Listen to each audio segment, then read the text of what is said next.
Good evening to all of you, and it's truly an honor to be here with so many incredible experts in this field and on this issue, and so many of you who've been working so hard for international justice. And I appreciate I have the ability to come after so many wonderful interventions and not having to repeat so much of what has been said already.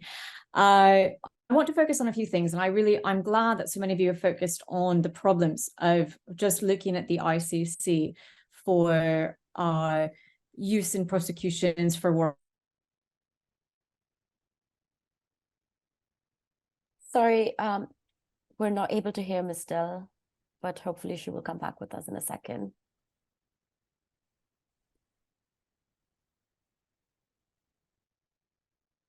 All had the same questions when there was this outrage of support for Ukraine. At the same time, people from Afghanistan were fleeing their homes. There have been investigations, but nothing has happened there. Same thing with Palestine. And so I do think we do need to look for other solutions. And two things that have come up recently for international criminal law are the use of universal jurisdiction, where cases can be brought in other countries for war crimes, gross human rights violations. France just issued an arrest warrant for Bashar al-Assad. And we're seeing just a growth in these types of cases around the globe recently. But I do think the other thing we really need to look at is that we need solutions that actually benefit the people, that are led by the voices of the people in whatever country or region we're talking about, and that accountability through expensive tribunals set up by the West are not always the best option. And that if you want true lasting accountability, reconciliation, rebuilding, restorative justice, we need to pursue other options that are really led by what the people are going to need, obviously once we have a cessation of hostilities. And I'm not saying that accountability is not important and that it does not play a role, but that this accountability to truly be meaningful and effective and lasting, it needs to be from the ground up. We need to look at the people who are dealing with someone, if it was the Hamas personnel who kidnapped their relative, or if it was the Israeli soldier that murdered their family. Those are the cases that truly matter for people to have healing. Mental health needs to be a huge component of this. We've seen this in Yemen, we've seen this in Syria, we're seeing this now in Palestine.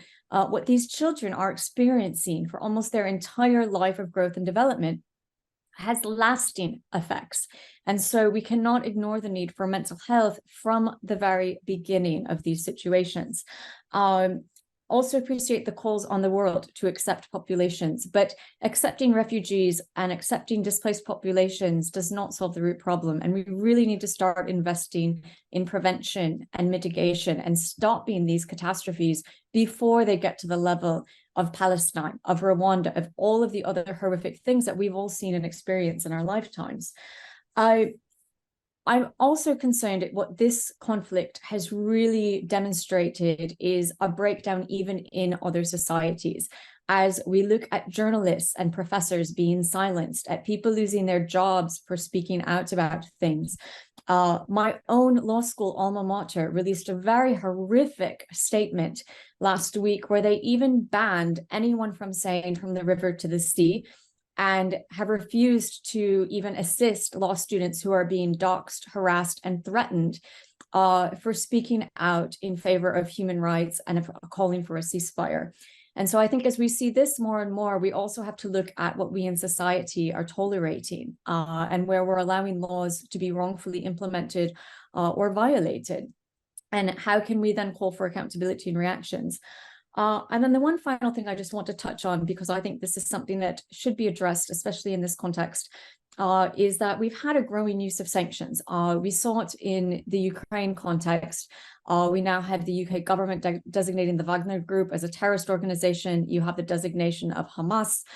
We have the existing designations of the Taliban in Afghanistan, and also now calls after a designation and undesignation. There's now debates in the United States again to designate the Houthis as a terrorist organization. And I think this does pose another dangerous precedent that we need to be mindful of, is how we consider terrorism and its role when you're dealing with armed conflict and with warfare. And this goes all the way back to Guantanamo and the issues that raised it there. And I mean, if you want to talk about lengthy prosecutions, we still have the military commissions in Guantanamo that are ongoing at this time. And so I think as we examine these things, and, you know, as many of you have said, there are no easy solutions to this, but I do think we do need to start thinking more creatively. We do need to start thinking more locally and examining solutions that are actually going to implement lasting peace, lasting healing for the people, and, you know, to prevent this decades and decades long conflict from once again escalating to the point we're at today. So with that, I want to leave plenty of time for discussion, but I also want to truly thank all the fellow speakers this evening. Your interventions have really been inspiring and interesting.